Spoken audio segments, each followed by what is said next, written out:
আসসালামু আলাইকুম। তো আমরা আজকে কোড প্রসেস রাউন্ড 970 ডিপ 3 এর প্রবলেম এফটা আলোচনা করব। তো এই প্রবলেমটা মূলত হচ্ছে এক্সপেক্টেড ভ্যালু এর প্রবলেম।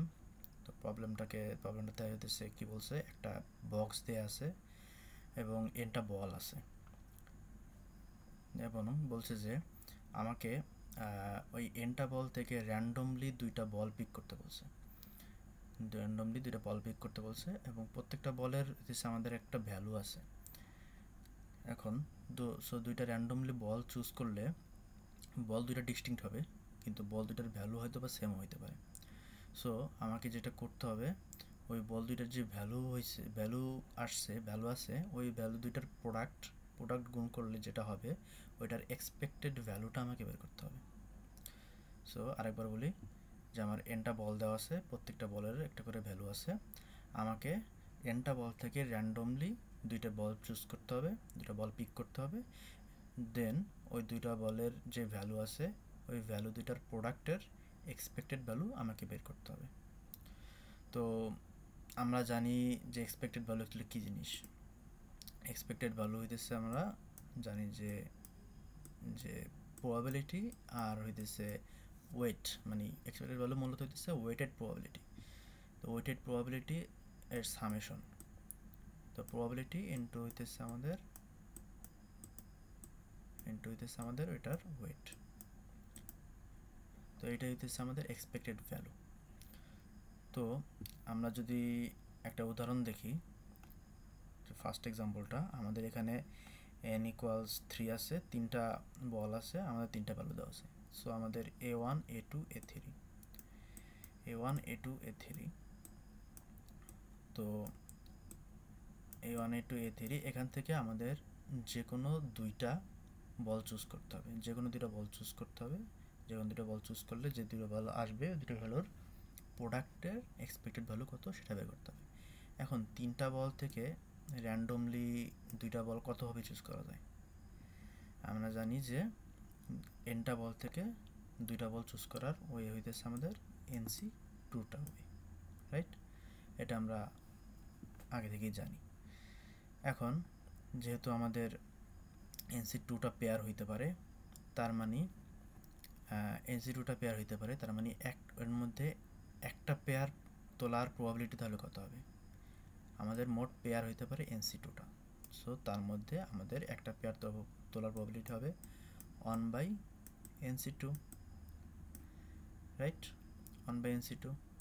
তো এখন আমাদের একটু দেখি যে a1 a2 a1 a3 and a2 a3 এই তিনটা a1 a2 a3 এই তিনটা যদি বল দেওয়া থাকে, তাহলে আমার এতগুলো ওয়েতে আমরা কিন্তু বল তুলতে পারি। কি হইতে পারে? আমাদের a1 a2 হইতে পারে, a1 a3 হইতে পারে, a2 a3 হইতে পারে। এই তিনটা পেয়ার অ্যাকচুয়ালি হইতে পারে, এর বাইরে কিন্তু আর কোনো পেয়ার হওয়া পসিবল না, রাইট?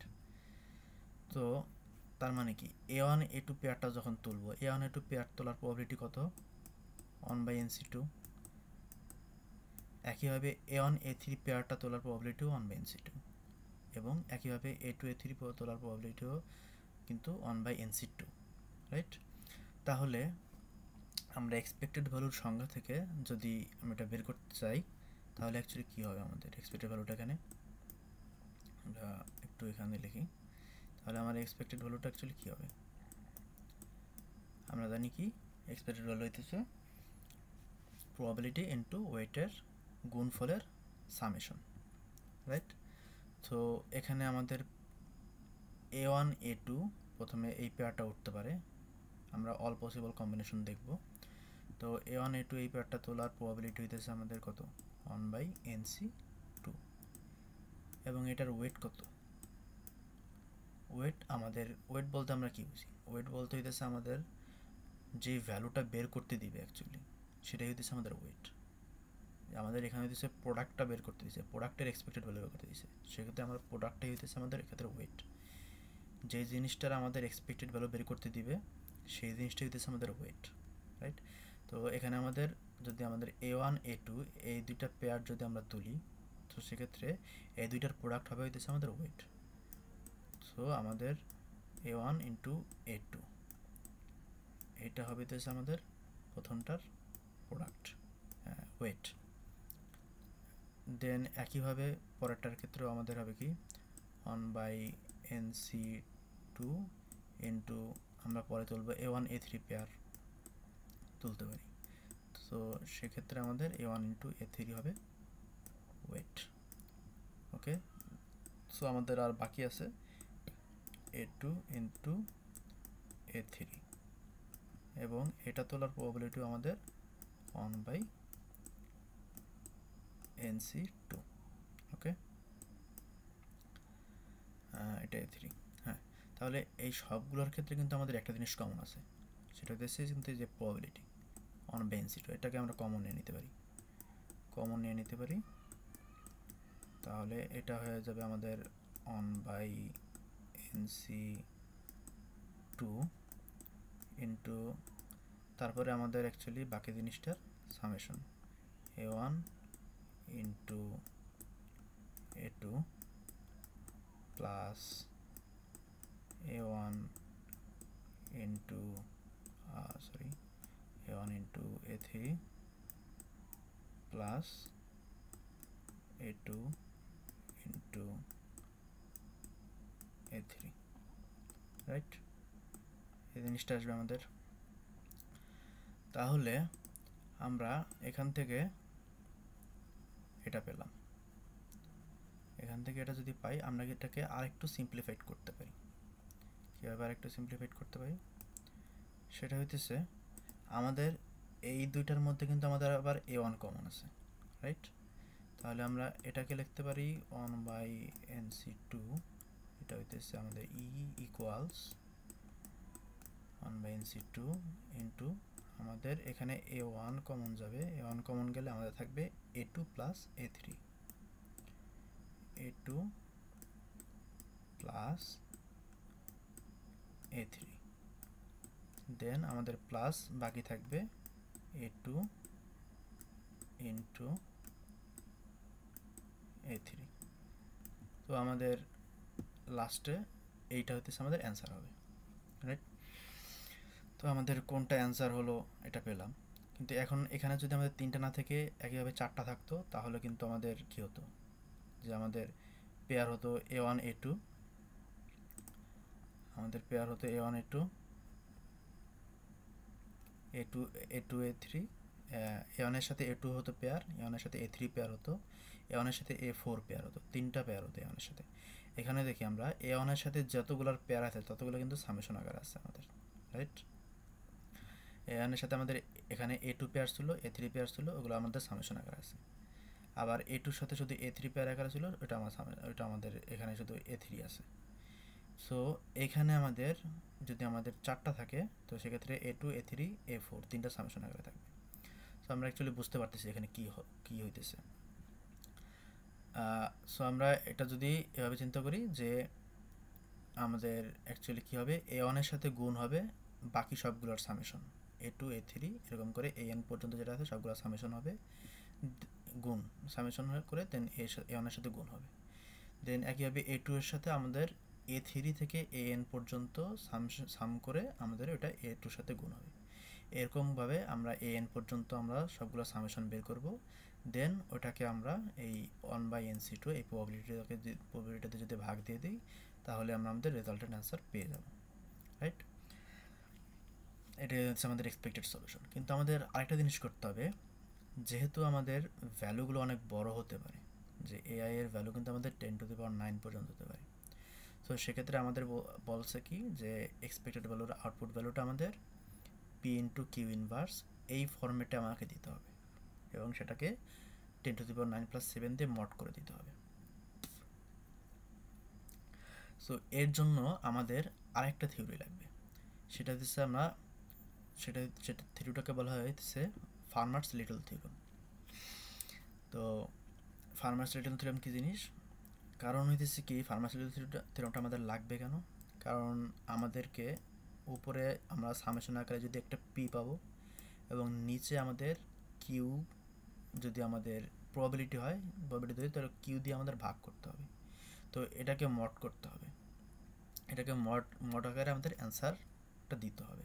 তো অ্যান্সারটা দিতে হলে আমরা আমরা এটা জানি যে পি পি ভাগ কিউ দিয়ে যদি আমরা পি কে যদি আমরা কিউ দিয়ে ভাগ দিয়ে দেন এটাকে মড করি, তাহলে কিন্তু আমরা অ্যাকচুয়ালি রেজাল্টেড অ্যান্সারটা মানে কাঙ্ক্ষিত অ্যান্সারটা পাবো না, কারণ এটা ফ্র্যাকশন হতে পারে, রাইট? এটা ফ্র্যাকশন হতে পারে। সেজন্য আমাদের যেটা করতে হবে, আমাদের কিউ ইনভার্স দিয়ে গুণ করতে হবে। এখন কিউ ইনভার্সটা বের করতে হবে কি, কিউ ইনভার্সটা আমাদের এই 10⁻৯ + 7 এই মডে বের করতে হবে। এই মডে বের করার জন্য আমাদের ফার্মাস-লিটল থিওরেম লাগবে। তো ফার্মাস-লিটল থিওরেম বলছে কি যে মড যেটা, সেটা যদি আমাদের কোনো প্রাইম নাম্বার হয়, তাহলে কিউ ইনভার্স সেটা আমাদের কিউ টু দি পাওয়ার ওই মড -2, এটা যদি আমরা ওই মডে বের করি তাহলে সেটা আমাদের কিউ ইনভার্সের সমান হবে। ওকে, আমরা যদি Q to the power mod -2 এটা যদি আমরা ওই মডে যদি আমরা বের করি, সেক্ষেত্রে সেই ভ্যালুটা আমাদের কিউ ইনভার্সের সমান হবে। কিন্তু খেয়াল রাখতে হবে যে এক্ষেত্রে আমাদের মডটা একটা প্রাইম নাম্বার হতে হবে, তাহলেই কেবল আমরা এই থিওরিটা অ্যাপ্লাই করতে পারবো, আদারওয়াইজ কিন্তু আমরা পারবো না। তো সেক্ষেত্রে আমরা এটা আমরা অ্যাপ্লাই করব। তো এই ছিল হচ্ছে ডিসকাশন। এখন আমরা কোডে যাব। তো কোডে যাওয়ার আগে একটা অ্যানাউন্সমেন্ট, আমরা হইতেছে মুক্ত একাডেমির পক্ষ থেকে একটা মেন্টরশিপ প্রোগ্রাম চালু করতে যাচ্ছি। সেই মেন্টরশিপ প্রোগ্রামের যাবতীয় ডিটেলস আপনারা ডিসক্রিপশনে পেয়ে যাবেন, সো ওখান থেকে দেখে নেবেন। তো আমরা কোডে চলে যাচ্ছি।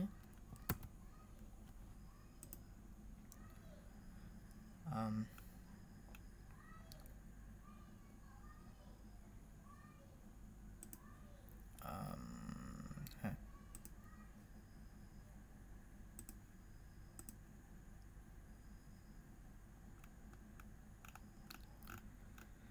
তো এখানে আমরা করছি কি, আমরা হইতেছে ফার্মাস-লিটল থিওরেমের ওই থিওরিটা অ্যাপ্লাই করার জন্য যে পাওয়ার মডে আমরা কোনো একটা মডে পাওয়ার বের করার জন্য আমরা হইতেছে এই বাইনারি এক্সপোনেনশিয়েশনটা ইউজ করছি, ফাংশনটা ইউজ করছি। এটা হইতেছে আমাদের a two the power n mod m বের করে দেয় log n এ। দেন আমরা মেন ফাংশনে আসি। মেন ফাংশনে আমরা n রিড করছি, দেন আমরা হইতেছে প্রতিটা অ্যারে রিড করব। অ্যারে রিড করার পরে আমরা হইতেছে এই সামেশনটা বের করে নেব প্রত্যেকটা অ্যারের। এটা বের করব কেন, যে আমরা বের করছিলাম যে আমাদের a1 এর সাথে a2 থেকে n পর্যন্ত সবগুলোর সাম করে দেন এটা গুণ করতে হবে a1 এর সাথে। দেন a2 এর ক্ষেত্রে আবার a3 থেকে an পর্যন্ত সবগুলোর সাম করে দেন এটা a2 এর সাথে গুণ করতে হবে। এই জন্য হইতেছে আমরা একটা সামটা নিয়ে নিতেছি। দেন হইতেছে এইখানে আমরা ওই কাজটা করব অ্যাকচুয়ালি। এই যে প্রতিবার আমরা হইতেছে যখন আমরা 1 নাম্বার এলিমেন্টে আছি তখন হইতেছে আমরা a1টা বাদ দিয়ে দিতেছি। দেন বাকিটার সাথে আমাদের হইতেছে ai ইন্টু সাম, এটা আমরা ফার্স্টে গুণ করে দেন অ্যান্সারের সাথে আমরা যোগ করে দিতেছি। এক্ষেত্রে মড জিনিসটা খুবই কেয়ারফুলি হ্যান্ডেল করতে হবে সব যত জায়গায় দরকার, আদারওয়াইজ কিন্তু আমরা রং অ্যান্সার খাবো আর কি। দেন হইতেছে আমরা যে প্রবাবিলিটিটা যেটাতে আমাদের ডিভাইড করতে হবে সেটা আমরা বের করে নিতেছি, সেটা হচ্ছে nc2 আমরা জানি। তাহলে nc2 actually n into n-1/2 এই ভ্যালুটার সমান। সো এখানে আমরা n ইন্টু n-1 আর আমরা জানি ভাগ 2 হলো এটা আমাদের 2 ইনভার্স মডে বের করতে হবে, যেটা অ্যাকচুয়ালি হইতেছে আমাদের 2 টু দি পাওয়ার মড -2 ওই মডে বের করতে হবে, তাহলে আমাদের 2 ইনভার্স বের হয়ে যাবে। তো সেটা আমরা বের করে নিলাম। দেন হইতেছে আমরা জানি ওই প্রবাবিলিটি দেওয়া আমাদের এই অ্যান্সারকে ওই প্রবাবিলিটি দিয়ে ভাগ করে দিতে হবে। তো ভাগ করার ক্ষেত্রে হইতেছে আমাদের অ্যাকচুয়ালি ভাগ না, আমরা এখানে ওই প্রবাবিলিটির ইনভার্স দিয়ে গুণ করব। তো গুণ করার জন্য ওই প্রবাবিলিটির ইনভার্সটা আমাদের মডে বের করে নিতে হবে, সেজন্য আমাদের এই মড -2 পাওয়ার করে ওই মডে বের করলাম, দেন ওইটা গুণ করে দিলাম, দেন আমরা আমাদের কাঙ্ক্ষিত অ্যান্সারটা পেয়ে যাব। তো ঠিক আছে, আজকে এ পর্যন্তই, ভালো থাকবেন।